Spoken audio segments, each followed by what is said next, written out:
Hey friend, welcome to my channel karinealourde, where we deep dive and break down the most iconic stars in history. If you're not yet subscribed, please be sure to do so and turn your notifications on so you never miss an upload. Now let's get into this video. Kirstie Alley passed away December 5th at 71 years old after a brief battle with cancer that she and her family kept private, as her family revealed in a Twitter post to her fans and loved ones. Kirstie Alley has died at 71 years old. I shook up my life a lot because, I sort of had hit the good news and the bad news. I had hit every goal I wanted to hit. For all the things I want to accomplish in the second half of my life, I needed the energy. So that's been the most successful thing. Actresses' children, True and Lily Parker, confirmed the news on Twitter, revealing Kirstie died after a short battle with cancer. Quote, "She was surrounded by her closest family and fought with great strength, leaving us with a certainty of her never-ending joy of living and whatever adventures lie ahead. As iconic as she was on screen, she was an even more amazing mother and grandmother." I seemed to fall into shows before I started them off, and it's been good. It's been good in my career. They went on to praise their mother's zest and passion for life and her eternal joy of creating. I just have a new baby, Lily Price. That's the best thing that ever happened to me. That's wonderful. Lily remembered her late mother by sharing this photo on Instagram. The fun with Kirstie. We had a blast. I mean, honestly, we loved working together. Kirstie's good friend and former co-star John Travolta paid tribute to the actress on social media, saying, quote, "Kirstie was one of the most special relationships I've ever had. I love you, Kirstie. I know we will see each other again." She had a very exciting life, and she lived and loved with all of her heart. Sometimes this caused controversy because the public did not share her opinions, and other times it caused controversy because the media made a big deal out of something that might have been easily misread. She was blackballed several times for several reasons, and we are going to get into them all. For those not familiar with her work in this generation, I will list a few of her accolades. Throughout the 1980s and 1990s, Alley appeared in various films including Star Trek, 2, The Wrath of Khan, Summer School, Shoot to Kill, Look Who's Talking and its 2 sequels, Madhouse, Sibling Rivalry, Village of Damned, It Takes Two, which I loved her in that, Deconstructing Harry, For Richer or Poorer, and Drop Dead Gorgeous. But her breakout role was as Rebecca Howe in the NBC sitcom Cheers, which was one of the most popular shows in America, for which she received an Emmy Award and a Golden Globe in 1991. Kirstie rose to fame in the 80s when she starred as Rebecca Howe on NBC's Cheers. Miss Rebecca Howe, Sam Malone, Sam, Rebecca Howe. How do you do? Boo. And to you. I could never remember my lines. My lines were written. If you saw the Cheers bar, I used to carry a cigar box with me, and my lines were always in my cigar box. She went on to earn a Golden Globe and Emmy for the role in 1991. Kirstie Alley, cheers. I only thank God I didn't have to wait as long as 10. No, I mean it. I never was an ingenue because I just started too late. And who knows where this could lead if I'd had to wait. How many more years? 5? I don't have anything clever to say because for so many years I've sat there having clever things to say. I'd like to thank my husband, Parker, the man who has given me the big one for the last 8 years. She also starred on the big screen, including the film Star Trek II, The Wrath of Khan in 1982. Stand by.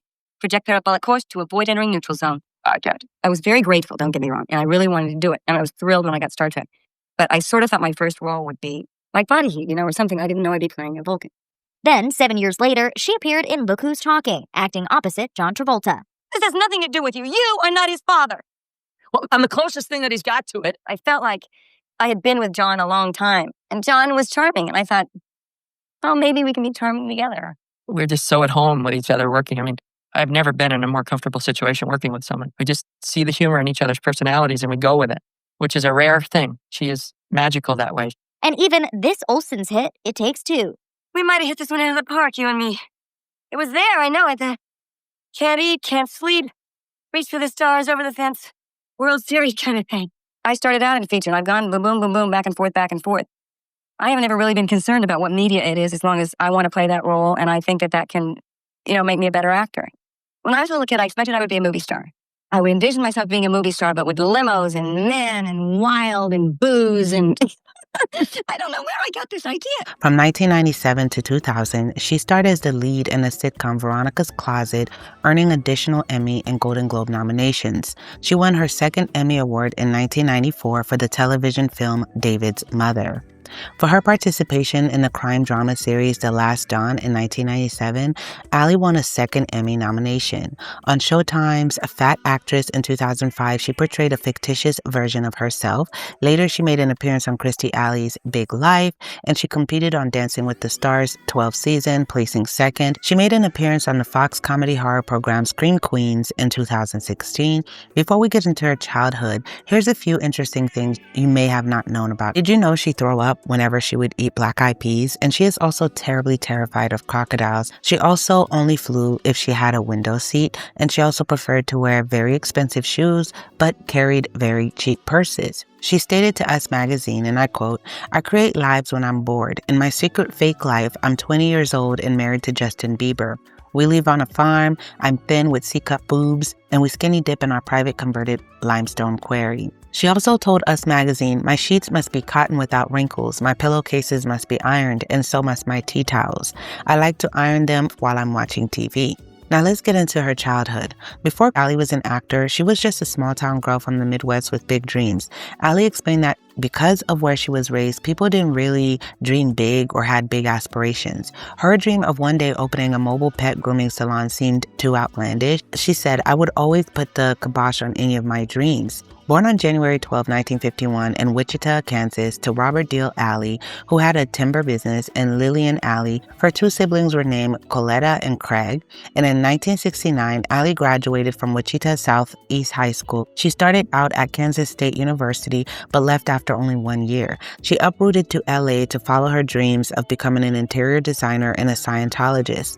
When that occurred, a drunk driver caused a car accident in 1981 that took the life of her mother and severely injured her father. That same year, Allie's career took off by coincidence. My sister called me, and I was in Los Angeles, and said, "Mom and Dad have been in a car wreck, and Mother is dead, and Dad is dying." And I, of course, was falling apart. But then I got there, and my sister and I, we were all sitting in this waiting room, and we were sobbing. And as I'm crying, I said, "My sister's here," and I wasn't looking at her, but I said, "Where were they going?" And she said, "To a Halloween party." And I said, "What were they dressed as?" And she said, "The Odd Couple." I said, "Oh." And I'm thinking, what odd couple? Walter Matthau and Jack Lemmon? Well, what were their costumes exactly? She said, Mom was a black girl and Dad was a Ku Klux Klan member. And the whole family, I guess, had heard this conversation, and we all started laughing. And that she had left us with this wonderful sense of humor and this wonderful ability to laugh and cry at the same time. So I felt closer to her then than I'd ever felt to her in my life. The drama surrounding Allie's mother's death lingered for years, as the woman responsible spoke to tabloids about it years after the fact. Allie's mother never got to see how successful her daughter would become. According to Radar Online, the woman who was driving the vehicle that crashed into Allie's parents, Cherry White, expressed remorse. She said, "That night is always on my mind, and I'm so sorry for what happened. I wish I could go back and change everything, but I cannot. For as nice as those sentiments are, White also requested to meet Allie, which made things a little strange. She said, I can understand why Kirstie doesn't want to talk with me. But if she changed her mind, I would tell Kirstie and her father how truly sorry I am for what happened that night and the pain that I caused them." End quote. Allie never responded to White. Now, as far as her personal life, before we get into her marriages, she had a few flings and encounters. Allie has called John Travolta her great love and admitted that his wife, Kelly Preston, has confronted her about her ongoing flirtations with him. Allie insisted she never slept with Cheers co-star Ted Danson, although there were rumors out there, but she claims she once snapped a photo of his big, wee-wee. Allie was married to her high school sweetheart, Bob Alley, who shared her father's name. They divorced in 1977. Allie has admitted to breaking up her first marriage when she made out with another man. And she said there were lots of little betrayals leading up to that, she told Howard Stern. After her marriage imploded, she says, she was depressed and turned to Coca-Cola for comfort. She explained, I took one snort of Coca-Cola, and y'all know what that is, and I go, oh my God, I'm going to do this every day of the rest of my life. On December 22nd, 1983, Allie married actor Parker Stevenson. After experiencing a miscarriage, the couple adopted their son William True a week after his birth on October 5th, 1992. They adopted their daughter Lily 2 years later in 1995. In 1990, Village Voice columnist Michael Musto wrote a blind item that suggested Allie and then-husband Parker Stevenson were both gay. But a source told the Inquirer that that's not true because Alley hits on men all the time, end quote. The couple divorced in 1997. Now let's get into the Church of Scientology. Kirstie Alley isn't the first or even the most renowned celebrity to join Scientology, so clearly the religion has a lot of fans among the A-list. Alley has joined the ranks of Scientologists like Elizabeth Moss, John Travolta, and Tom Cruise. However, Alley doesn't think her religious preferences should be met with as much hostility as they have. Though Scientology is highly controversial and has been accused of being a cult via the Washington Post, Alley remains dedicated to the religion. Alley was reared a Methodist but converted to Scientology in 1979. Alley, who was a Coca-Cola addict before she became a Scientologist, said she overcame her habit with the help of the Scientology-affiliated Narconon program. She reached the operating Thetan 7 level in 2007, so she was a high-ranking Scientologist, okay? A furious Alley reportedly felt betrayed when Leah Remini left the Church of Scientology. She later called her a repulsive bigot and said, "You are my enemy." And I love Leah Remini, okay? I don't know. I love me some Leah Remini. Remini, for her part, told Stern in November 2015 that she understood Alley's remarks. She said, "I know the policy. I understand that hiding behind, religious bigotry is the route to go," she said. "I know why she thinks she's angry with me, and I know, again, hiding behind that veil is something that is per policy. They see me as an enemy," end quote. Alley allegedly wrote reports about Leah Remini to the Church of Scientology that helped spark her departure, according to Remini's sister, Nicole Remini. Leah Remini's stepmom called Alley a big fat bully who tried to control Leah when she was a Scientologist. And in 2007, Alley gave the church a $5 million gift. You said, or you wrote, "I did enough coke to kill several people." Yeah, I did. Did you ever think that you were going to overdose? You said you were taking your pulse after every night. I thought I was going to overdose almost every time. There was about a year's span that I did that I was doing it, you could say, more occasionally on the weekend. Then my weekend became a 3-day weekend, then it became 4, and then it became 5. But I would do so much at a time that I would, I start the coke and then I'd sit there and I'd take my pulse. I'm dying. And who would keep doing it? But it's such a weird, mind-trippy addiction. And how did you pull yourself out of that? A friend of mine sent me this book. Most of my friends were drunk, so they didn't send me books. But one of my friends who was a Scientologist, she sent me Dianetics. Somehow I got through it and I thought, this is either the world's biggest scam or this is how I'm going to get rid of this hideous compulsion that I have. You decide to blanket statement that Scientology is evil. You are my enemy.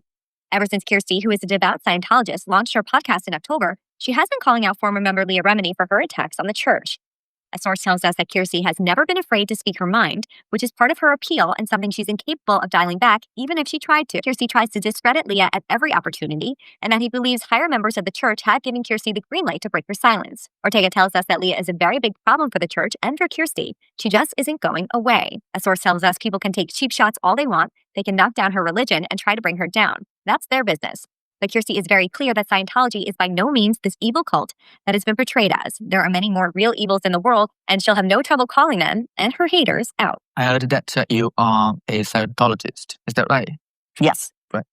Can you tell me what is it exactly? Because we see so much about it on the press, and there's so much controversy about it. And I just don't understand because I don't know anyone who are Scientologist. What the religion consists of. The best way for someone to find out what it is to read a book on it. Read a book on it. Yeah. Books. There's like many Scientology books. Right. Or there's a TV channel now called Scientology.tv. But what is the God then? I mean, because we all got a God. We always have like a belief on something. Is there a God in Scientologist? Not unless you want it. It would just be like, that's why you should read a book. I just want to learn. It doesn't deal, that's what I mean, you should read a book. Well, I'm here now. There's no book. I mean, you're here. Yeah, but it would be like this. If I really wanted to know what a Christian was, what they really believed, yeah, I would read the Bible. I was raised Christian, so I would read the Bible. Yeah, I was raised Christian. If I really wanted to know what a Muslim was, I'd read the Quran. Right. But can you tell me about it? No. Why not? Because I've explained why. If you want to know what it is, find out what it is. I really just say, I think the best thing is for people to read about it themselves. If someone wants to know about it, they just go and read about it themselves. I think that's the best way to do it. People really need to take time and read a book. That's my advice. You could read New Slant on Life, you could read Dianetics, and I think if you really read it, you'll understand it, but unless you do, you'll speculate, and I think that's a mistake to do that. And people ask me about Scientology, and the first thing that I'll say is that you should read a book and understand it for yourself and see how it applies. The best way for someone to find out what it is to read a book on it. Read a book on it. Yeah. The books. There's like many Scientology books. That's why you should read a book. I just want to learn. It doesn't deal. That's what I mean. You should read a book. Or well, I'm here now. There's no book. I mean, you're here. But can you tell me about it? No. Come on, man. Why not? Because I've explained why. If you want to know what it is, you just find out what it is. I just think people should check it out for themselves and not just believe everything that they may happen to just hear or read on the internet. You know, and you go to Scientology.org and find out for yourself. How about that? How about that? That's a novel idea. So I would just encourage people to go to Scientology.org and find out for themselves. Do their own investigating. Right. Of course. Right. That's your integrity, is to find out for yourself what's true for you, not anything else. All right, let's talk about Fear of the Walking Dead, because I think that probably all religions sound bizarre to people who are not the practitioners of them. And that's the only thing that I can think of. You know, we're pretty outspoken about different things. Is that why there's so many misconceptions about Scientology, do you think? I have no idea. I honestly have no idea. To me, it's so normal, and probably 90% of the crazy stuff I hear isn't true. So I don't even know how to answer it. Your faith, Scientology, Yeah. might have the best record in America getting people off drugs. That's true. Why haven't they helped you with weight addiction? I don't know. That's a good question. Let's call them and ask them. They have helped me. You're a member They of the have faith. helped me. Scientology has helped me with what? First of all, let's look at the overall picture. I've been fat for 3 years of my life, maybe 4. That's all? That's it. And I'm 59.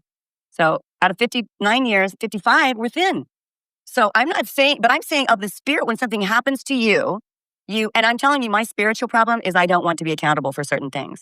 Now, someone could say that's psychological, but I think it's spiritual. And your faith has helped. Oh, yes. God knows what I'd be if I hadn't changed the things that I have changed. Now let's get into her body image issues. Hollywood is notorious for its emphasis on physical perfection. The ideal body type does not exist, and Kirstie Alley has struggled with her weight throughout her professional life. I know how I got fat. I know what I did in my life to get fat. I ate too much. Do you know? And I had too big of a party. The tabloids are screaming about Kirstie's weight gain, but while I was with her on location in Winnipeg, Canada, she summed up the issue with 2 words. So what? I think I'm fair game. Do you know, if I am svelte and beautiful at one award show, it's like, she's svelte and beautiful. But then, if I'm fat, I'm fat. When I'm a mother, like a homemaker, I'm cooking and I'm making pies and cakes. And it was like one Christmas holiday for 4 years. And at the end of it, I went, dude, you have a fat ass. You've finally gone over the edge. You've become the world's greatest fat ass mother. But I'm very proud of myself that I gave them time. The best years I could possibly give them. There's nothing better than time. There is nothing better than time. They don't, you see really quickly that the iPod, the this, the that, not that they don't want them now and then, but it's not really the thing that makes you great in their eyes, that, come and swim with me in the pool in the middle of the day. Jump in your clothes, mama, jump in your clothes. They love that. I wouldn't trade it in for anything. I lost it on Jenny Craig. Mm-hmm. I would say I exercise moderately on my yellow towny bike. Those old school bikes. Of course you have an old school bike. And I ride it on the flat. I ride it on a trail, a really long trail, or over to my friend's house. Sometimes I go out for an hour, hour and a half, or 2 hours. Because they've actually learned how to eat properly. I had a lot of fun. I basically, I had sweets, I had things, I had what I wanted. And so that was good. Well, it is sort of a holiday miracle because in the past, I probably would have gained 8 pounds or something. What do you think when you see the bikini Oprah Winfrey episode? I don't know. I looked like some rapper's hoe. I mean, look, I looked fatter on TV. You should have big earrings on. Than I looked in real life. Would you do that again? Would you ever? Hell no. After gaining nearly 100 pounds, Alley says she didn't have sensual relations for 4 years. From 2004 to 2007, Alley worked as a spokesperson for Jenny Craig. She told People magazine in May 2009 that she had gained 83 pounds after breaking up with Jenny Craig and had gotten up to a weight of 228 pounds.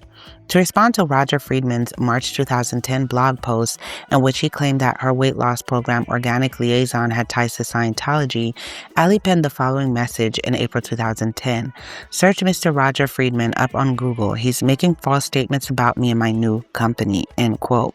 Alley revealed her weight loss of 100 pounds utilizing organic liaison products in September of 2011. In 2012, she was hit with a class action lawsuit for misleading advertising, which claimed that her weight loss was due to exercise, including preparation for Dancing with the Stars, and not organic liaison's goods. She paid $130,000 to end the lawsuit and agreed to change the name of the brand's website to reflect the fact that it is a calorie-based weight loss product and remove the phrase proven products from its packaging.